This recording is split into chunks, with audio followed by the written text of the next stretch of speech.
Hi, it's Lucy here, and today I'm going to be creating some Valentine's Day cards for any gender.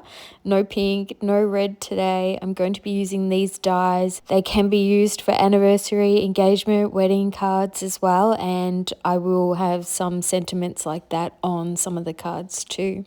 So I'm using these In Love Arts dies today, and they're absolutely gorgeous and really fun to create with, so I have had a ball so far. And I'm going to be using this uniquely creative boho soul paper collection. And this is a card that I made earlier with it. That was actually for my husband. The papers are absolutely stunning. And these just go really well with the dies. I used some dimensional stickers and a clock die to create that card. And they're all from Uniquely Creative. So on to making some gorgeous backgrounds today, and first off I'm going to choose what I need from the papers. One of the best things about using a paper set rather than individual papers is that you know they'll go well together. They are great for new card makers and crafters that struggle with matching papers. And for some of these backgrounds I'll choose just one paper, and some I'll use a mixture of papers. I'll add this die over the top of parts of the paper to see where I like best. Next, I'll choose a few papers that go well together, and then I can start die cutting. Oh, and I'm going to be choosing the winner of the $50 In Love Arts voucher in this video too, so keep watching, it could be you. I can add 4 background dies in one go on the electric die cutting machine, so that saves me time when I'll be die cutting some of the backgrounds from 4 different papers. And I have sped this up a little, it doesn't go quite this fast. I haven't used any type of shim, and all but one of them cuts out beautifully. The one that didn't cut out well without a shim, I decided would be best to keep all together with just the frame cut anyway, so it worked out perfectly for me this time. I do cut it out of white card later with a homemade shim, and it cuts perfectly then. I have a new pokey tool and I love it. I was always using a pin to poke out the die cut pieces, but I love how I can handle this one, and I use both ends. You'll see after, it comes in really handy. Now I must say this particular die is for jigsaw lovers. You can definitely cheat and cut a piece of paper to the frame size and just glue the frame on top, but I love puzzles, so here I go. Look away for a minute if puzzles bring you anxiety. This won't help. So what I'm going to do is I've used the wide double-sided tape, and then I've popped the frame on it. And now I'm trying to keep all the pieces in the actual die itself.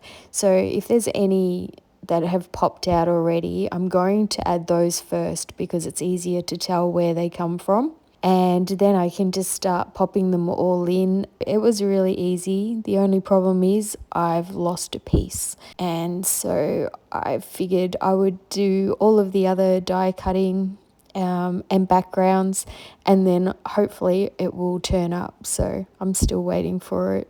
If not, I'll have to just cut a piece of that paper out and just die cut that little piece. I'll show all the cards properly at the end. This die ended up being my favourite, I think, and yet it didn't start out that way. I liked all the others better, but I just love how these turn out so much. I've die cut all the pieces, and when I'm popping out the segments, I'm putting them in the correct order and in segment piles, and this will just make it easier when it comes time to add them to the frame. There's no jigsaw loving required for this die. It's really easy to see where all the pieces go.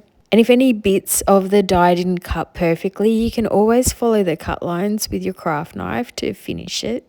I'm going to use my wide double-sided tape again, and I'll have the product links to everything I use in the description box below. I'm going to add a frame, but it's not the one I'll use. This is just a layer. Once I've pieced all the segments in it, I'll add 2 more frames on top to create a nice dimension. And the top layer will be white. This is a good way to recycle the frames that would go in the bin otherwise.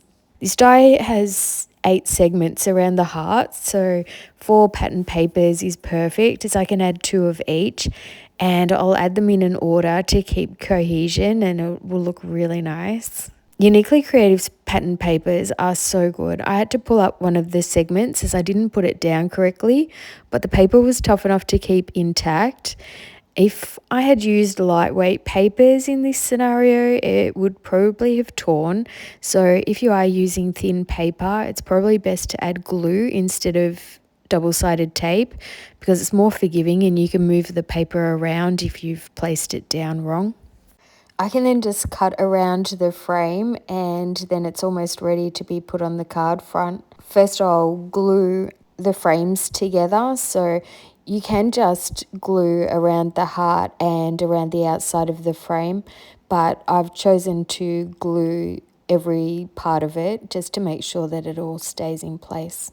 I feel like even the striped frame looks good like this, don't you think? I'm still going to add the white though. I really love the fresh feel of white frames. I will create one with a different coloured frame though shortly. I don't have time to finish the cards off, like to embellish them. So what I'm going to do is do a part 2. So in this video, I'm going to show you, I think there's about 10 different backgrounds that I do.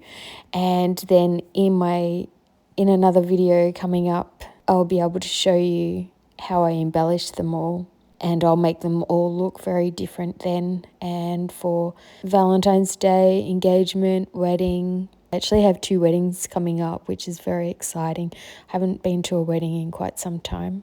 I love a wedding. Anyway, I can make 2 more backgrounds with these leftover pattern paper segments, but I'll change them up a bit to give some more ideas. And because I die cut white frames, I have white segments sitting here, so I'm going to layer them up. 2 white pieces and then a pattern paper on the top. And this card will have no frame attached. They'll all be freestanding pieces on the card. And I'll use the frame as a guide though and pull up each time that I put a piece down so I don't accidentally adhere any of the frame to the card front. I'll add a matching heart to it and I really love how it looks without the borders as well. And here's the 4th one of this style, and I was going to add a white border, but I really like how the green border looks as well. So I thought for something different, I would keep it. And then you could always add a different heart as well. So that one was from the other background die. I'll just go through the different hearts and have a look and see what I think matches for each one. And I'll show you them all better at the end of this video. I'm about to choose the winner now. How exciting.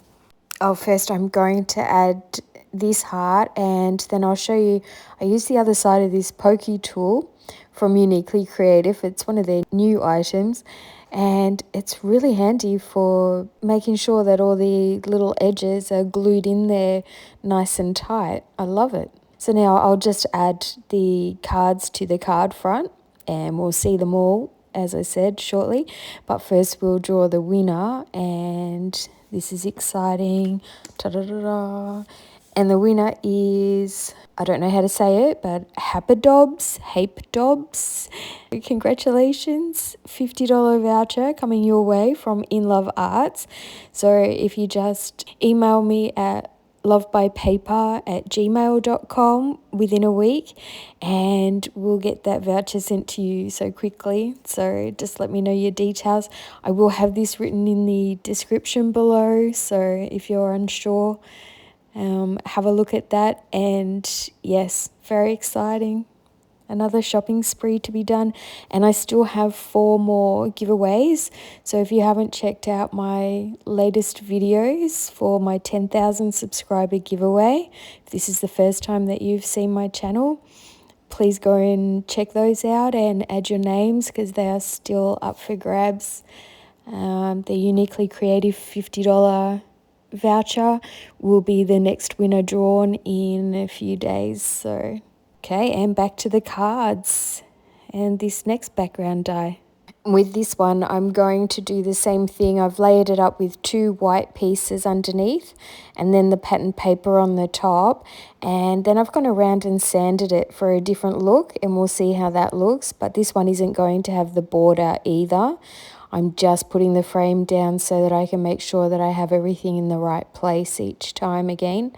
And I found that if I put the love heart or the biggest item down first, then it's much easier to make sure that the frame is in place each time very easily. And these are the ones that I created with this die, and aren't they gorgeous? And that's just using one paper. Now this was a total fail, I thought. I didn't like the two tones that I put together. I just felt like it either needed more pattern papers or it needed to be more of a monochromatic, just the one paper for the background pieces. So I've ended up deciding on the blue, and what I'm doing is I'm just going over all of the green striped papers, and you can't tell that there's an extra layer on half of them, so it's all good. And now on to the next background die and cards. This is another die where you don't need to be a puzzle lover. I'm going to show you the cheats way, which you can actually use with any of these background dies too. You can do either way. I love the satisfaction from finishing a puzzle. Yes, a little weird, so I enjoy the other way, but if I'm in a hurry, this is a much better idea. And I'll show you that in a moment. I'm placing the white frame on top of the pattern paper, and I'm also going to place a craft brown paper to see which I like best. Do you like one better than the other? I decided I want to use both anyway, so I've chosen another sheet that I love, and I'll decide which frame looks best on that one. And I feel like there's a clear winner for me, and the white one is it, so it's decided. So here's how we'll cheat a little. I'm going to cut my pattern paper just slightly smaller than the frame, close enough in size so that I can glue the edges of the frame to the paper. And just like that, we've created a special background. So anyway, I was about to glue it to the paper, and then I decided I wanted another layer. So I've ended up using the craft paper underneath it just to give it that extra height. And I really love how that turns out. And then I can just die cut another craft paper for the other card. I cannot wait to embellish all these backgrounds. You don't need to have the products I have used here. You can look in your stash, or as I mentioned, I will have the store links to all the products I have used. And I have a special discount code for you to use at In Love Arts anytime as well. Use Lucy25 to receive a huge 25% off your order. Isn't that incredible? So I'll have that in the description box below as well.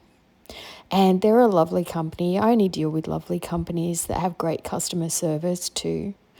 And the best thing about buying through my product links is that not only will you help me continue my YouTube channel, as I'll receive a small commission with no extra cost to you, but also you'll have me as a contact should any issues ever arise that aren't being resolved.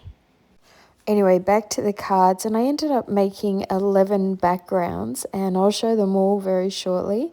And then, as I mentioned, I will be trying to get the next video out showing you how to embellish them all, or how I've embellished them all, to give you some ideas as well. I hope you've enjoyed how I've created these, and congratulations to the winner again. So you've got a week to contact me, and I look forward to hearing from you. And if you aren't one of the lucky winners, I still have another 4 prizes to go. So if you haven't entered those video competitions, go and head over to my other videos and you could win there. I'm still missing that one piece. It's like a jigsaw puzzle with one piece missing, so I'm going to have to go for a hunt, or I will fix it definitely by the next video. So thanks for watching. I hope you have a really crafty, fun day, and I'll see you in the next video. Bye for now.